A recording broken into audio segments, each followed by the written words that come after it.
पाकिस्तान दुनिया भर में तनाव कम करने के लिए गुहार लगा रहा था और बुरी तरह पीटने के बाद इसी मजबूरी में 10 मई की दोपहर को पाकिस्तानी सेना ने हमारे डीजीएमओ को संपर्क किया। And we helped also with trade. I said, come on, we're going to do a lot of trade with you guys. Let's stop it. Let's stop it. If you stop it, we're doing trade. If you don't stop it, we're not going to do any trade. And all of a sudden they said, I think we're going to stop. नमस्कार, मैं रवीश कुमार। क्या Trump ने चेतावनी देकर cease fire कराया? Trump ने तो यही कहा है कि उन्होंने व्यापार की धमकी देकर टकराव रुकवा दी। मैंने धमकाया, मैंने रुकवाया और दोनों मान गए, ट्रंप ने कहा है। गजब की उनकी टाइमिंग थी। सुबह से भारत में खबर चल रही थी कि 12 मई की रात 8 बजे प्रधानमंत्री मोदी का राष्ट्र के नाम संबोधन होगा, लेकिन ठीक उनके संबोधन से पहले ट्रंप का संबोधन शुरू हो जाता है। थी तो उनकी प्रेस कॉन्फ्रेंस, लेकिन ट्रंप भी लिखा हुआ भाषण पढ़ रहे थे संबोधन की तरह। 13 मई के अखबारों में आप देखिएगा, एक तरफ प्रधानमंत्री मोदी का बयान होगा कि पाकिस्तान को धूल चटा दी, और दूसरी तरफ ट्रंप का बयान होना चाहिए कि मैंने धमकाकर टकराव रुकवा दिया। दोनों देशों को व्यापार की धमकी दी, तब जाकर रुक गए। जैसे ही प्रधानमंत्री मोदी का संबोधन समाप्त हुआ, गोदी चैनलों पर धूल चटा दी को लेकर तूफान मचने लगा।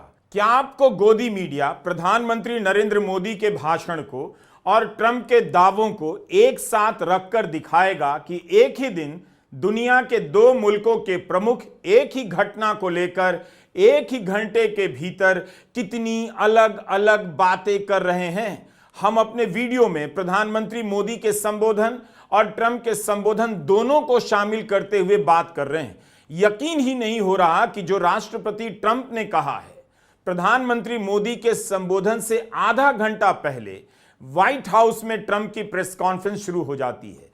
इस प्रेस कॉन्फ्रेंस में जिस तरह से ट्रंप वॉर रुकवाने की बात करते हैं, वे वॉर रुकवाने वाले नए पापा बन जाते हैं। प्रेस कॉन्फ्रेंस सुनने के बाद लगा कि प्रधानमंत्री मोदी अपने संबोधन में अमेरिका को लेकर कुछ तो टिप्पणी करेंगे, लेकिन उन्होंने अमेरिका का नाम तक नहीं लिया।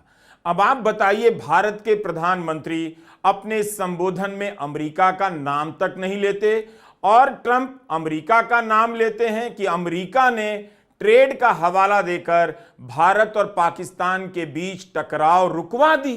प्रधानमंत्री मोदी ने अपने संबोधन में यह तो कहा कि आतंकवाद और व्यापार एक साथ नहीं होगा, लेकिन ट्रंप उनके संबोधन से थोड़ी देर पहले लिखा हुआ भाषण पढ़ रहे हैं कि व्यापार का नाम लेकर दोनों के बीच सुलह करवा दी। And we helped also with trade. I said, come on, we're going to do a lot of trade with you guys. Let's stop it. Let's stop it. If you stop it, we're doing trade. If you don't stop it, we're not going to do any trade. People have never really used trade the way I used it. That I can tell you. And all of a sudden they said, I think we're going to stop. And they have. And they did it for a lot of reasons, but trade is a big one. तो सुना आपने राष्ट्रपति Trump क्या कह रहे हैं? व्यापार के कारण हमला रुका। भारत की तरफ से जो दावे किए जा रहे थे कि भारत का मकसद पूरा हो गया था, इसलिए सीज फायर हुआ, अब यहां से यह दलील भी संदेह के दायरे में आ सकती है। जनता सवाल पूछेगी कि क्या वाकई भारत का मकसद पूरा हो गया था? ऑपरेशन सिंदूर का मकसद व्यापार तो था नहीं। जिस समय ट्रंप ने यह बात कही, उसके कुछ ही देर बाद प्रधानमंत्री मोदी अपने संबोधन में कहते हैं कि 10 मई की दोपहर पाकिस्तान ने भारत के डीजीएमओ को फोन किया। वह दुनिया भर में तनाव कम करने के लिए गुहार लगा रहा था, लेकिन ट्रंप साहब तो कुछ और कह रहे हैं कि उन्होंने भारत और पाकिस्तान दोनों को यह चेतावनी दी कि टकराव नहीं रुका तो व्यापार बंद कर देंगे। दुनिया ने देखा कि कैसे पाकिस्तान के ड्रोन्स, पाकिस्तान की मिसाइलें भारत के सामने तिनके की तरह बिखर गई। भारत के सशक्त एयर डिफेंस सिस्टम ने उन्हें आसमान में ही नष्ट कर दिया। पाकिस्तान की तैयारी सीमा पर वार की थी, लेकिन भारत ने पाकिस्तान के सीने पर वार कर दिया। भारत के ड्रोन्स, भारत की मिसाइलों ने सटीकता के साथ हमला किया।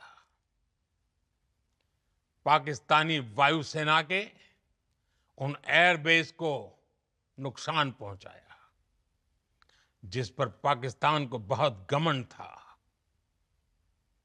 भारत ने पहले 3 दिनों में ही पाकिस्तान को इतना तबाह कर दिया जिसका उसे अंदाजा भी नहीं था। इसलिए भारत की आक्रामक कार्रवाई के बाद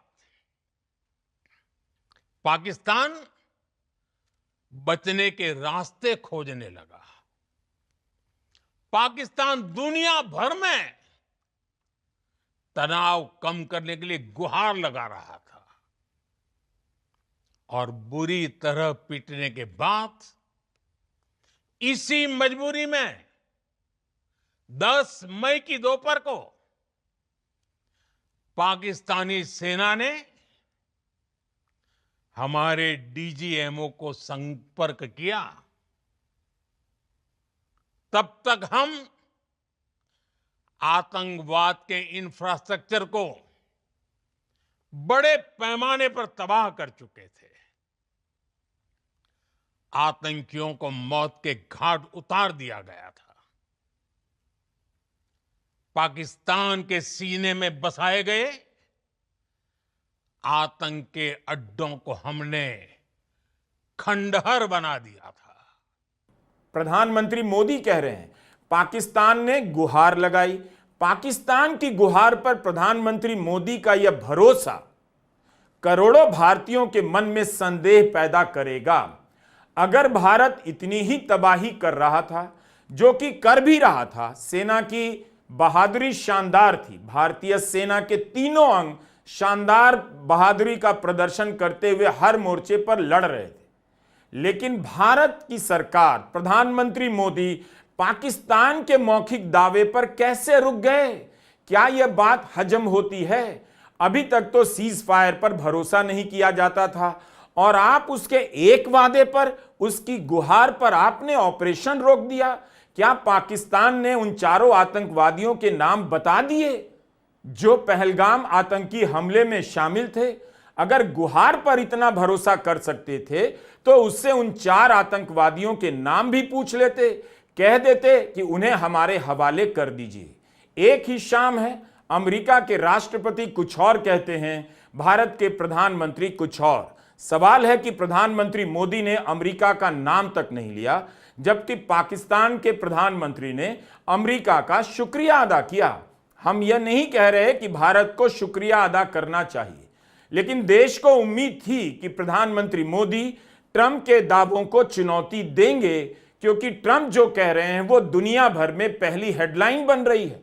कश्मीर को लेकर ट्रंप के बयान का प्रधानमंत्री विरोध करेंगे, मगर प्रधानमंत्री मोदी ने ऐसा कुछ भी नहीं कहा। उन्होंने जो कारण बताया वो ट्रंप के बताए कारण से काफी अलग है। ट्रंप कह रहे हैं चेतावनी दी गई कि हमला नहीं रुका तो व्यापार रोक देंगे। प्रधानमंत्री मोदी कह रहे हैं पाकिस्तान ने वादा किया है आगे से आतंकी कार्रवाई नहीं करेगा, लेकिन ट्रंप ने तो ऐसी कोई बात नहीं की कि पाकिस्तान ने भारत से आतंक को लेकर कोई वादा किया है। ट्रंप ने तो आतंक को समर्थन देने के लिए पाकिस्तान की निंदा तक नहीं की। ना अपनी प्रेस वार्ता में, ना अपने लिखित भाषण में ट्रंप ने ऐसा कुछ भी कहा। इसलिए जब पाकिस्तान की तरफ से गुहार लगाई गई, पाकिस्तान की तरफ से जब यह कहा गया कि उसकी ओर से आगे कोई आतंकी गतिविधि और सैन्य दुस्साहस नहीं दिखाया जाएगा, तो भारत ने भी उस पर विचार किया। और मैं फिर दोहरा रहा हूं, हमने पाकिस्तान के आतंकी और सैन्य ठिकानों पर अपनी जवाबी कार्रवाई को अभी सिर्फ स्थगित किया है। आने वाले दिनों में हम पाकिस्तान के हर कदम को इस कसौटी पर मापेंगे कि वो क्या रवैया अपनाता है। प्रधानमंत्री मोदी कह रहे हैं कि पाकिस्तान को धूल चटा दी, लेकिन ट्रंप अपने लिखित और मौखिक बयानों में इस तरह का कोई संकेत नहीं देते। वे भारत और पाकिस्तान दोनों का नाम बराबरी से लेते हैं।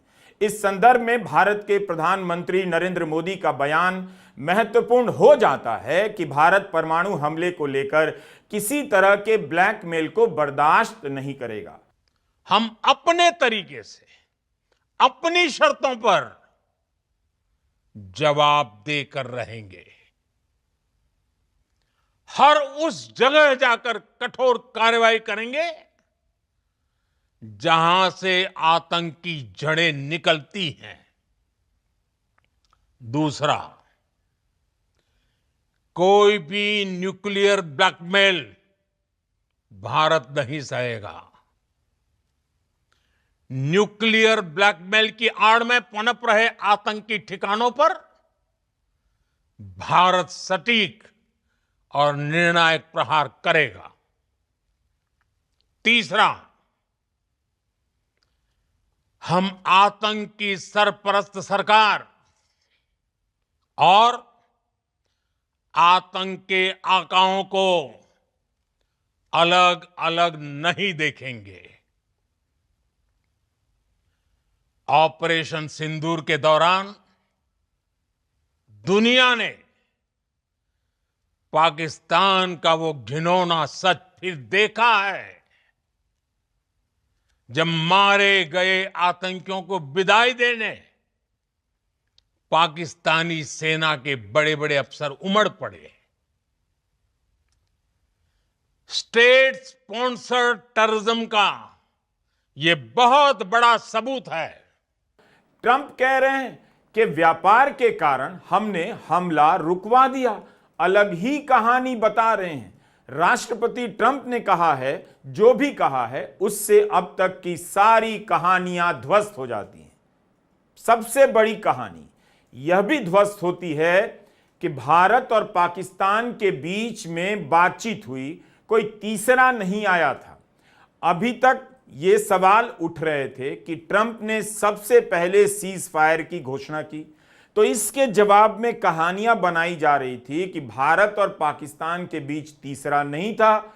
लेकिन ट्रंप अपने ट्वीट से साफ साफ संदेश दे रहे थे कि तीसरा था और ट्रंप थे वो तीसरा। आज उन्होंने कह दिया कि उन्होंने हस्तक्षेप किया, व्यापार को लेकर चेतावनी दी और हमला रुकवा दिया। Trade is a big one. We're going to do a lot of trade with Pakistan. We're going to do a lot of trade with India. We're negotiating with India right now. We're going to be soon negotiating with Pakistan. And we stopped the nuclear conflict. I think it could have been a bad nuclear war. Millions of people could have been killed. So I'm very proud of that. I also want to thank Vice President Vance and Secretary of State Rubio for their work and efforts. They worked very hard on that. अब इस बात को समझिए, 10 मई को cease fire की घोषणा होती है। तब से भारत ने अमेरिका के बारे में कुछ भी नहीं कहा। पाकिस्तान के प्रधानमंत्री शहबाज शरीफ ने तो पहले ही दिन अमेरिका का शुक्रिया अदा कर दिया। भारत 2 दिनों तक क्यों चुप रहा? यहां यह समझ पैदा की जा रही थी कि अमेरिका के दबाव से भारत ने फैसला नहीं लिया। यह अजीब स्थिति आपको नहीं लगती कि 2 दिनों से भारत अमेरिका को लेकर चुप है? लेकिन ट्रंप ने दुनिया के सामने कह दिया तब जब प्रधानमंत्री नरेंद्र मोदी का राष्ट्र के नाम संबोधन होने वाला था। उसके ठीक पहले कह रहे हैं कि उनकी चेतावनी के कारण हमला रुका है। अमेरिका की कितनी भूमिका थी बता रहे हैं। अब सवाल उठता है कि प्रधानमंत्री मोदी कहते थे कि जब तक आतंकवाद है तब तक किसी से बात नहीं करेंगे, पाकिस्तान से बात नहीं करेंगे, तो कैसे उन्होंने सीज फायर या आगे की बातचीत का कोई भी खाका स्वीकार कर लिया।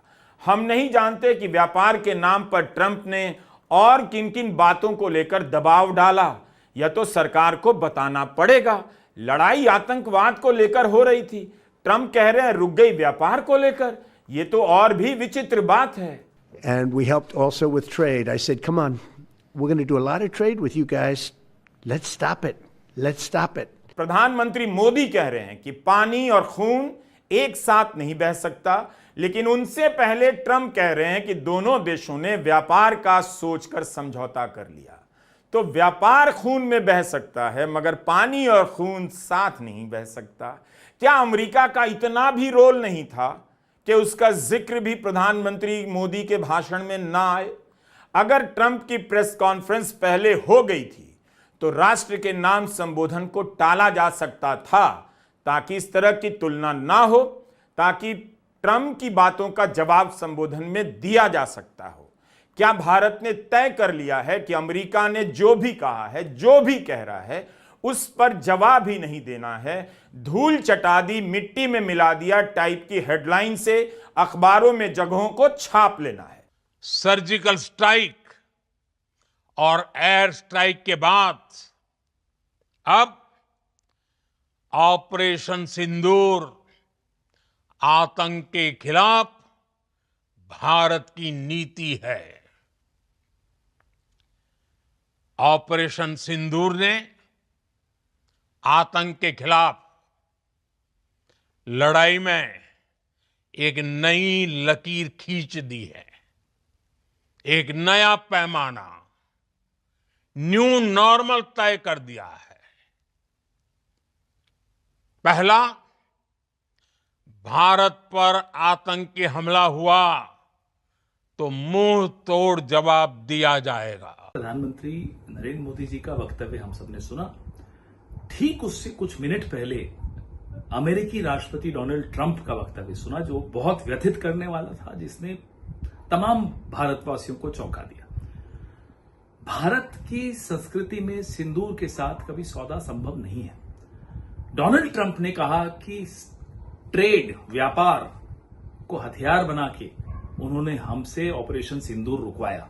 हम उम्मीद करते थे कि प्रधानमंत्री अपने वक्तव्य में इसका करारा और त्वरित जवाब देंगे, वो नहीं हुआ। ये भी बहुत हैरानी की बात है। कल अमेरिकी राष्ट्रपति ने एक्स पर पोस्ट किया कि वो कश्मीर में मध्यस्थता करेंगे। यह स्वीकार्य नहीं हो सकता किसी भी भारतवासी को। पिछली कई सरकारों ने, उसमें भाजपा की सरकारें भी रही हैं, ये उन्होंने सुनिश्चित किया है कि कश्मीर एक बायलैटरल मुद्दा है, उसका अंतर्राष्ट्रीयकरण संभव नहीं है। उसको भी हमने कोई चुनौती आधिकारिक तौर पे नहीं दी, प्रधानमंत्री ने कोई उत्तर नहीं दिया। ये भी हैरान करने वाली बात है। परसों सीज फायर की घोषणा डोनाल्ड ट्रंप ने एक्स के माध्यम से दी। हम हैरान हैं कि ये कैसे हो सकता है, ये संभव ही नहीं हो सकता। पाकिस्तान और भारत का हाइफनेशन, जो पिछली सरकारों ने कभी नहीं होने दिया, कोई तुलना हो ही नहीं सकती भारत और पाकिस्तान की, उसका हाइफनेशन डोनाल्ड ट्रंप ने किया और उसको किसी ने आधिकारिक रूप से कोई चुनौती नहीं दी। यह भी हम जानना चाहते थे। इसलिए हम फिर से आग्रह करते हैं प्रधानमंत्री जी, एक सामूहिक संकल्प की दिशा में आप पहल करिए, आप कदम बढ़ाइए। हम 22 अप्रैल की रात से आपसे आग्रह कर रहे हैं कि ऑल पार्टी मीटिंग्स में आप आइए, आप ही नेतृत्व दीजिए सामूहिक संकल्प को। और सामूहिक संकल्प आज देश की आवश्यकता है।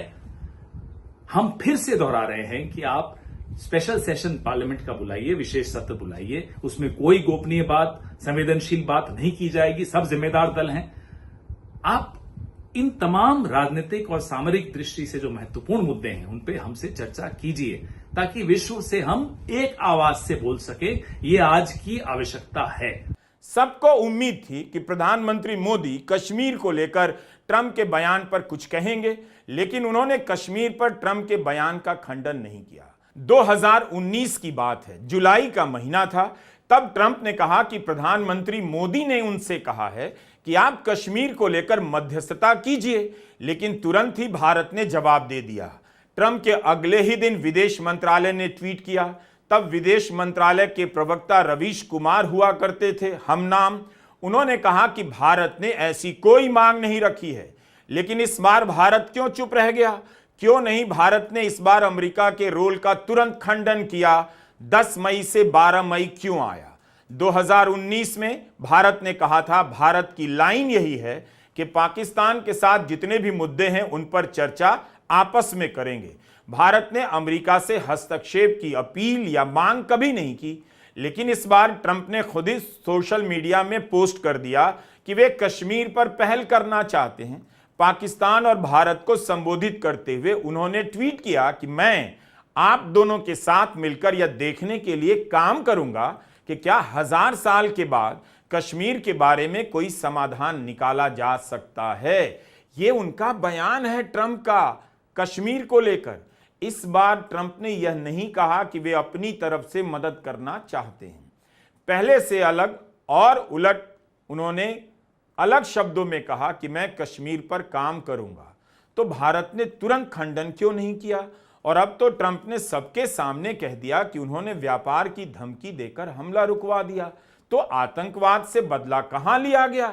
सबसे बड़ी बात है कि ट्रंप बार बार अपने बयानों में पाकिस्तान को भारत के समकक्ष रख रहे हैं। इसे नोट कीजिए, दोनों देशों के नेताओं को एक साथ ताकतवर भी बता रहे हैं, पीठ भी ठोक रहे हैं और एक तरह से प्रश्नांकित भी कर दे रहे हैं, सवालों के घेरे में भी ले आते हैं। क्या मोदी समर्थक ये बर्दाश्त कर लेंगे कि प्रधानमंत्री मोदी की तुलना ट्रंप शहबाज शरीफ से किए जा रहे हैं? क्या दुनिया नहीं जानती कि शहबाज शरीफ कैसे प्रधानमंत्री बने? वहां के चुनाव में क्या क्या हुआ? खैर, भारत के चुनाव में भी सवाल उठे, लेकिन पाकिस्तान का मामला तो बेहद अलग था। शहबाज शरीफ के साथ प्रधानमंत्री मोदी की बराबरी ट्रंप कैसे कर सकते हैं? क्या प्रधानमंत्री नरेंद्र मोदी इस बात को स्वीकार कर लेंगे? On Saturday, my administration helped broker a full and immediate ceasefire, I think a permanent one, between India and Pakistan, ending a dangerous conflict of two nations with lots of nuclear weapons. And they were going at it hot and heavy, and it was seemingly not going to stop. And I'm very proud to let you know that the leadership of India and Pakistan was unwavering, powerful, but unwavering in both cases, and having these, they really were, from the standpoint of having the strength and the wisdom and fortitude to fully know and to understand the gravity of the situation. And we helped a lot. Trump का यह बयान बेहद महत्वपूर्ण है। जिस तरह से Trump ने अपने हर बयान में भारत के साथ साथ पाकिस्तान का नाम बराबरी से लिया है, पाकिस्तान की निंदा नहीं की, आतंकवाद को लेकर पाकिस्तान की निंदा ट्रंप ने नहीं की। क्या ट्रंप यह बताना चाहते हैं कि वे अमेरिका के राष्ट्रपति हैं, केवल राष्ट्रपति हैं, प्रधानमंत्री मोदी के फ्रेंड नहीं हैं? क्या यह सब बता रहा है कि ट्रंप इस तरह की प्रेस कॉन्फ्रेंस से, इस तरह के बयानों से प्रधानमंत्री मोदी को घेर रहे हैं? जाहिर है वे तारीफ तो करते हैं, लेकिन जो स्थिति बन रही है, जो तस्वीर बन रही है, उसमें एक फ्रेम नजर आता है, जिस फ्रेम में अब केवल दो फ्रेंड नहीं है, ट्रंप और मोदी नहीं है, बल्कि उस फ्रेम में ट्रंप और मोदी के साथ पाकिस्तान के प्रधानमंत्री शहबाज शरीफ भी हैं। आप टाइमिंग समझिए, भारत ने प्रधानमंत्री मोदी का राष्ट्र के नाम संबोधन होने वाला है, उससे ठीक पहले ट्रंप का बयान आता है कि मैंने व्यापार को लेकर दोनों को धमकी दी कि अगर सीज फायर नहीं हुआ तो व्यापार रोक देंगे, अगर सीज फायर होगा तो खूब व्यापार करेंगे। विपक्ष संसद की बैठक की मांग कर रहा है, तो राष्ट्र के नाम संबोधन का रास्ता क्यों चुना गया? क्या इसलिए कि तैयार भाषण के जरिए अपनी बात कही जाएगी ताकि संसद में सवाल जवाब की स्थिति से बचा जा सके? मगर ट्रंप ने अपनी बात कहकर संसद की बैठक बुलाने की मांग में जान डाल दी है। अब और इसकी जरूरत हो गई है। अब सरकार को किसी न किसी स्तर पर अमेरिका की भूमिका को लेकर जवाब देना होगा। ट्रंप की प्रेस कॉन्फ्रेंस के आईने में रखकर देखिए तो प्रधानमंत्री मोदी के संबोधन में कई सवालों के जवाब नहीं मिलते। आखिर भारत क्यों अमेरिका का नाम नहीं ले रहा? नाम लेने से भारत का क्या नुकसान हो जाएगा? अमेरिका के बयानों का खंडन करने से भारत का क्या नुकसान हो जाएगा? क्या अब विदेश मंत्री एस जयशंकर को नहीं बोलना चाहिए कि अमेरिका तो कह रहा है व्यापार की धमकी देकर टकराव रुकवा दी, और भारत कह रहा है पाक ने गुहार लगाई तो सीज फायर के लिए तैयार हो गए? आखिर आम दर्शक इस अंतर को कैसे समझे? प्रधानमंत्री मोदी के संबोधन में अमेरिका का नाम क्यों नहीं था? और अमेरिका जो कह रहा है उसका जवाब मोदी सरकार क्यों नहीं दे रही है? नमस्कार, मैं रवीश कुमार।